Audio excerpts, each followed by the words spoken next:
베라노가 저 루카 보러 온다는데? 아무 방송도 없는데? 아 진짜요?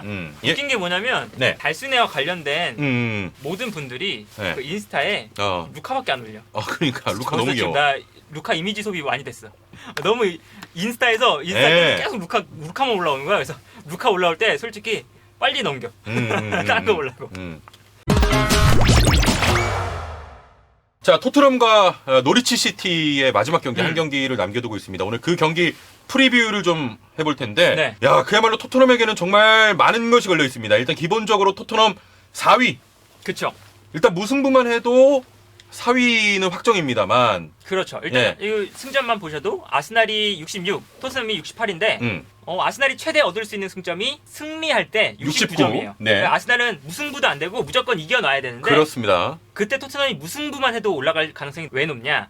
득실차가 토트넘 24, 아스날 9입니다. 네. 그래서 15골이 차이가 나요.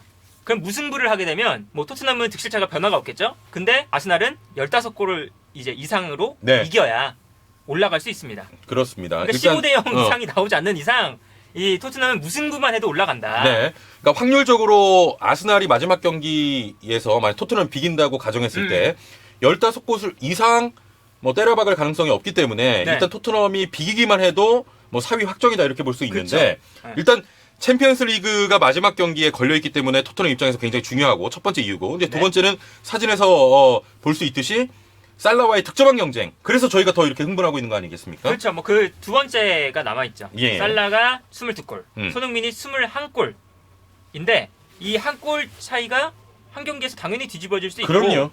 그리고 살라는 사실은 부상 때문에 지난 경기에 또 못 나왔잖아요. 네. 그래서 이번 경기에 이제 아마 나올 것으로 예상이 되는데 나와서 컨디션이 얼마나 좀 정상적일까. 그렇습니다. 이런 문제도 있고.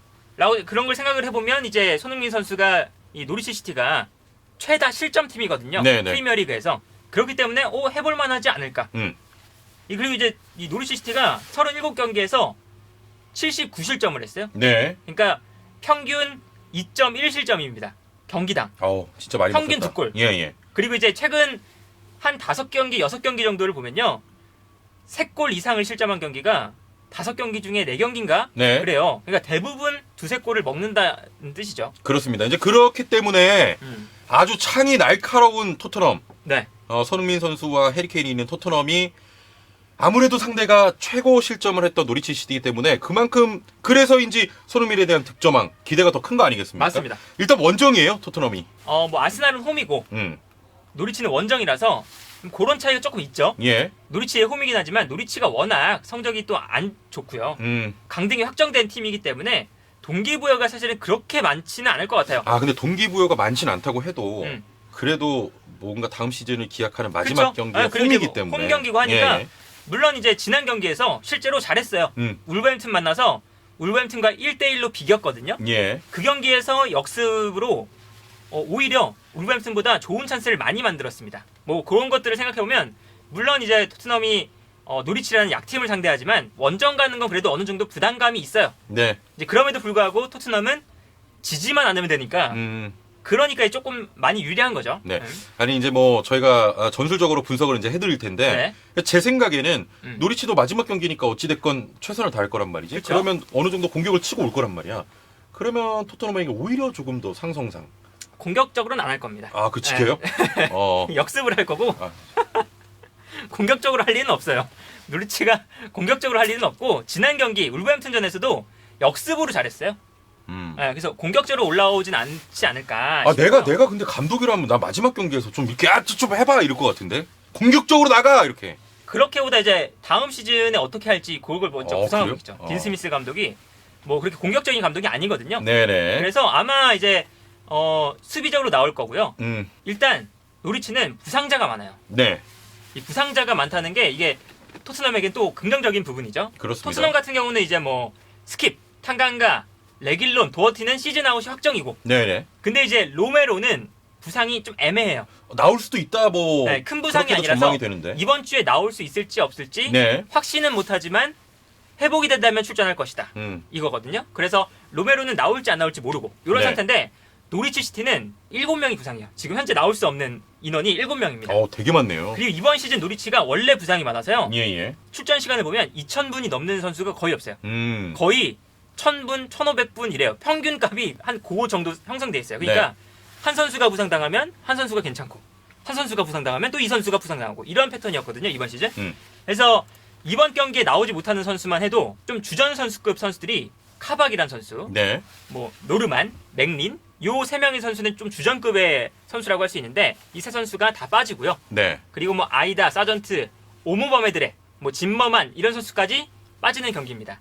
굉장히 부상자가 많은 노리치 시티입니다. 네. 그래서 부상자가 많기 때문에 일단은 노리치 시티는 이 경기가 사실은 조금 1.5군 정도 나올 테고 그리고 토트넘 같은 경우는 노리치 시티가 좀 결장자가 많으니까 네네. 좀 수월하게 경기를 해야 되는 경기죠. 자, 여기까지만 일단 간단하게 분석을 해드리면, 네. 일단은 토트넘 입장에서 원정입니다. 그리고 노리치 시티도 마지막 경기이기 때문에, 그래도 홈팬들에게 최선을 다할 거고, 다만, 노리치는 지금 주전급의 선수도 한 3명 정도 부상이고, 네. 부상자가 많기 때문에 사실상 1.5군, 그런 면에서 토트넘에게는 좀 유리할 것이다. 맞습니다. 여기까지 이렇게 정리를 하고, 노리치는 어떤 전형을 좀 들고 나올까요? 일단 노리치는 딘 스미스 감독 체제에서 포백을 보통 썼어요. 예. 그래서 포백을 쓰면서 뭐 4-2-3-1 전형 정도를 이제 썼는데 이 4-2-3-1 전형에서 최근 울버햄튼전 그리고 중간중간에 좀 수비적인 경기를 해야 될 때는 3백으로 나왔습니다. 예. 그래서 토트넘과 똑같은 3-4-3 전형을 이제 구성을 했어요. 네. 그리고 지난 경기에서 3-4-3 전형을 사용했기 때문에 아마 이번 경기도 저는 3백으로 나올 가능성이 굉장히 크다고 보고 여기서 차이는 뭐냐면 예. 이번 시즌에 아주 기대감을 가지고 영입한 선수가 있어요. 라시차라고 베르더 브레멘 예. 에서 뛰던 선수예요. 활약이 되게 미미하지 않습니까? 30경기에서 한 골 2도움이죠. 그러니까 이 선수가 이 노리치 시티 올 때 원래 분데스리가에 남지 않을까라는 기대가 있었어요. 네네. 그래서 더 좋은 팀으로 아마 연결이 됐던 선수인데 좋은 팀으로 연결돼야 되는데 이 선수가 노리치 시티랑 갑자기 연결되면서 네. 1,100만 유로 노리치 시티가 지불하기에는 사실 조금 부담스러운 액수인 줄 알았는데 네. 그걸 노리치 시티가 이제 지불을 했어요. 150억 정도 되는 금액이네요. 그래서 라시차가 왔어요. 예. 그래서 그 선수를 중심으로 이제 경기를 풀어갔는데 이번 시즌의 활약이 그렇게 좋지 못합니다. 물론 라시차가 이 팀 내에서는 그래도 가장 개인기가 좋고 네. 드리블 돌파도 좋은데 뭔가 마무리를 지어주지 못하면서 계속 턴오버가 나오고 계속해서 뭐 돌파를 했는데 좀 영양가 없는 돌파가 나오고 하면서 이게 계속 이제 부엔디아가 떠난 자리를 메우는 거였거든요. 근데 부엔디아의 떠난 자리를 메우지 못하고 있어요. 그래서 수비적으로 할 때는 라시차를 빼고 갑니다. 예. 그래서 4-2-3-1 전형이면 왼쪽에 라시차가 나오는데 3-4-3 전형 나오면 라시차만 빼고. 빼고 푸키, 리스멜로 그리고 도엘 요 세 명의 3톱이에요. 그게 이제 울버햄튼전에 굉장히 좋았던. 그쵸. 이 3톱으로 아마 나오지 않을까 싶어요. 네. 근데 여기서 문제는 뭐냐? 이제 첫 번째 전술 포인트. 아까 부상으로 못 나오는 선수가 있다 했잖아요. 중원의 노르만. 네네. 이 선수가 가장 핵심이에요.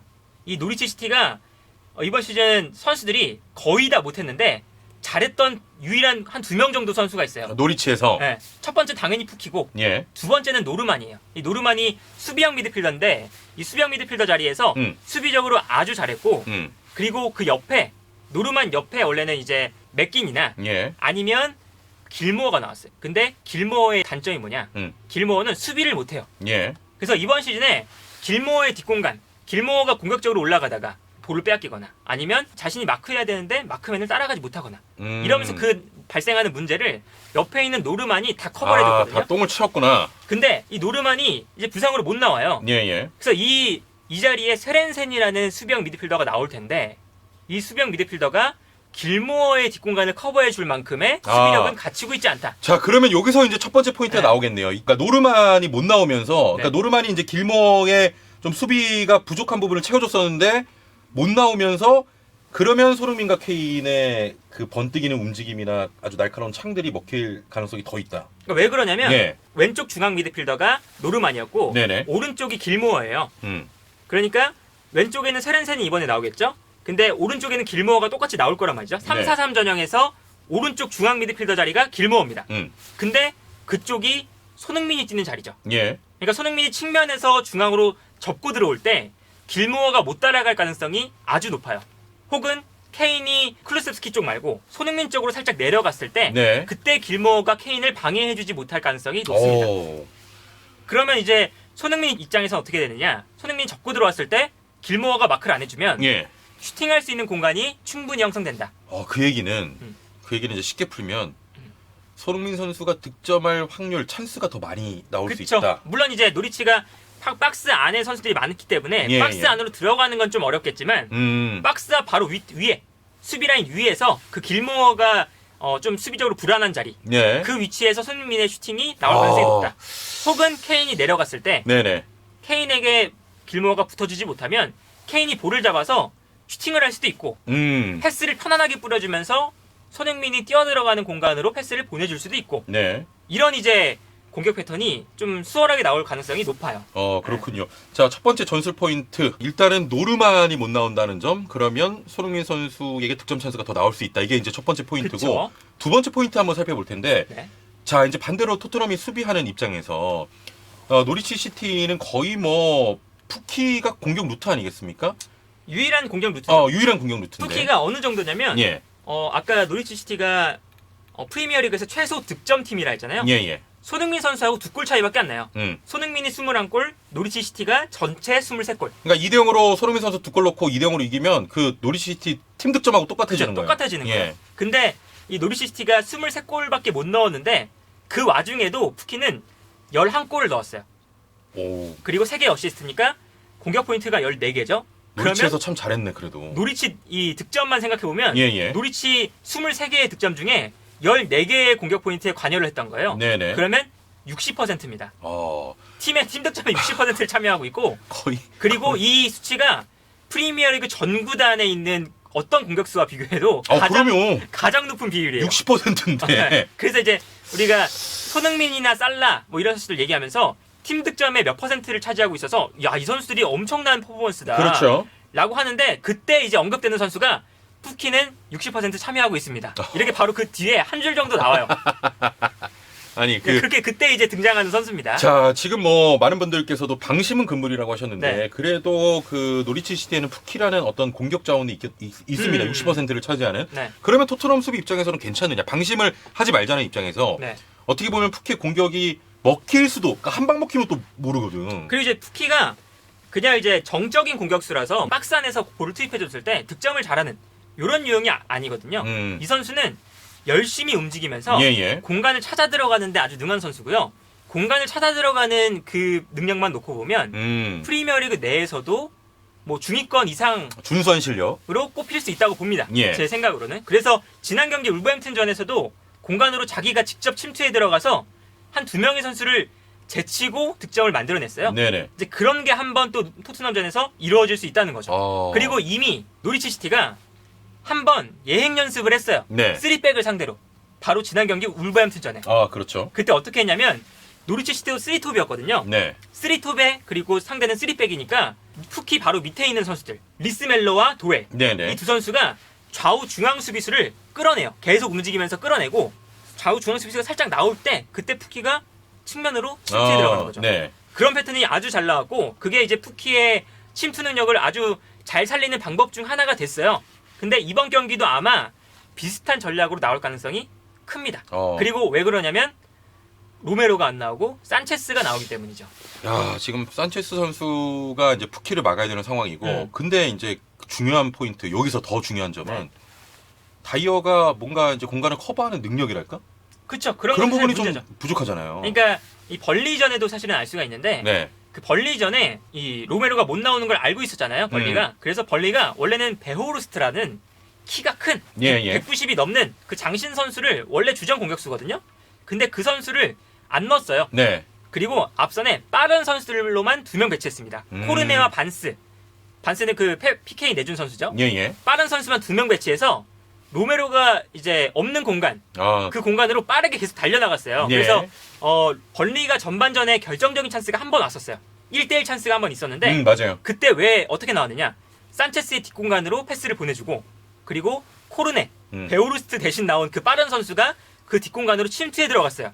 근데 여기서 문제가 있던 선수는 산체스와 다이어 두 선수입니다. 산체스는 너무 성급하게 나오면서 뒷공간을 허용했고 다이어는 커버가 안 되고 원래 이제 3백을 쓰면 좌우 중앙 수비수는 커버 범위가 넓어야 돼요. 6백의 뒷공간도 커버해야 되니까. 그래서 리디거 같은 선수 보면 엄청나게 커버 범위가 넓잖아요. 그래서 좌우 중앙 수비수가 넓게 움직여야 되는데 이때 3백의 가운데 수비수는 그 공간을 또 커버해줘야 되거든요. 그럼요. 페네르바체가 초반에 3백 쓸 때 김민재가 이 역할을 너무 잘해서 칭찬을 받았던 거거든요.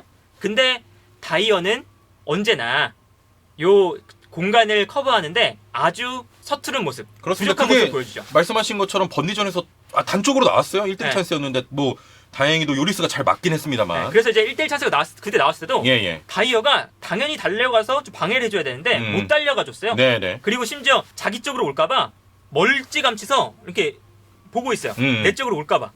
그러니까 이런 장면이 한두 번이 아니거든요. 네. 생각해보면 그 맨유전에 호날두가 중거리 슈팅으로 득점을 했잖아요. 그때도 보면 다이어 앞에서 슛했어요. 근데 다이어 앞에서 한 2초, 한 3초 정도 호날두가 볼을 잡고 있었거든요.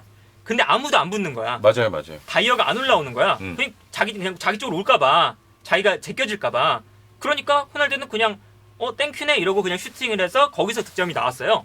이제 그런 것처럼 이 산체스의 뒷공간 그리고 다이어가 그 공간을 잘 커버하지 못한다는 측면. 네네. 이런 것들이 이 푸키에게 한 방 당할 수 있는 요소로 작용할 수 있다. 그렇습니다. 네. 그래서 이제 토트넘 입장에서도 지금 이렇게 하다가 한 방 먹으면 정말 챔스를 못 갈 수 있기 때문에 그쵸. 이런 부분이 또 전술적인 두 번째 키포인트가 될 것 같습니다. 네. 그래서 이제 토트넘 같은 경우는 굳이 이번 경기 노리치가 내려간다고 하더라도 네. 공격적으로 안 올라와도 된다. 굳이 어차피 무승부만 하면 되는 경기니까 너무 이제 공격적으로 안 하고 어느 정도는 수비 형태를 갖춰놓은 상태에서 이제 적당한 공격 숫자만 투입할 거다. 이런 생각이 들어요. 그래서 이제 뭐 벌리전처럼 좀 많은 공격 숫자를 넣거나 이런 장면들은 거의 안 나오지 않을까. 딱 이제 손흥민, 케인, 클루셉스키 여기에 대해서 좌우 윙백 정도? 네네. 이 정도까지만 하지 않을까. 근데 내가 이제 편호님처럼 분석은 못하지만 또 그런 게 있거든. 이제 축구에서 비교도 되는 경기가 제일 힘들다고 얘기하잖아. 그렇죠. 네. 너무 비기려고 하다 보면은. 그러면 한 방 맞지. 그래서 제 생각에는 좀 공격적으로 나올 것 같은데 토트넘이. 전체적인 성향은 공격적일 수밖에 없어요. 당연히 노리치를 상대하니까. 근데 난 더 공격적으로 나올 것 같은데 완전 그냥 막가파로 갈 수는 없다. 노리치도 막 올라올 것 같고 나는. 근데 그러면 토트넘한테 안 좋죠. 콘테가 그런 성향도 아니에요. 콘테가 답답한 게 뭐냐면요. 답답하다고 평가받을 때가 많아요. 콘테가. 네네. 왜 그러냐면 브렌트포드전이었나? 브라이튼전이었나? 득점이 필요한데 겁나 답답했던. 공격 숫자 안 늘리고 오히려 수비수로 바꿨어요. 그때 세센형이 좀 지쳤나? 그래가지고 그 자리를 아마 산체스로 바꾸거나 그랬을 거예요. 그때 왜 답답했잖아요. 근데 그랬던 게 콘테 감독은 언제나 우린 밸런스가 필요하다. 맞아요. 예. 그 인터뷰까지 했어요. 네. 우리는 밸런스 유지하는 게 나한테는 더 중요하다. 그런 감독이기 때문에 그냥 아무 생각 없이 오늘 우리 노리치 20이고 우리 비기는 게 더 어려우니까 득점 무조건 필요해. 이러면서 올라올 일은 콘테 감독의 성향상 없다. 그리고 콘테 감독이 이제 아무 생각 없이 또 막 신나갖고 선수들이 올라가잖아요. 바로 욕합니다. 터치라인에서 미쳤어? 이렇게 욕하고 너 내 말 안 들으면 다음 시즌에 없을걸? 이렇게 할 가능성이 높다. 네, 알겠습니다. 자, 이제 토트넘 그리고 노리치 한 경기 앞둔 상황에서 이제 두 팀 경기 분석을 해봤습니다. 네.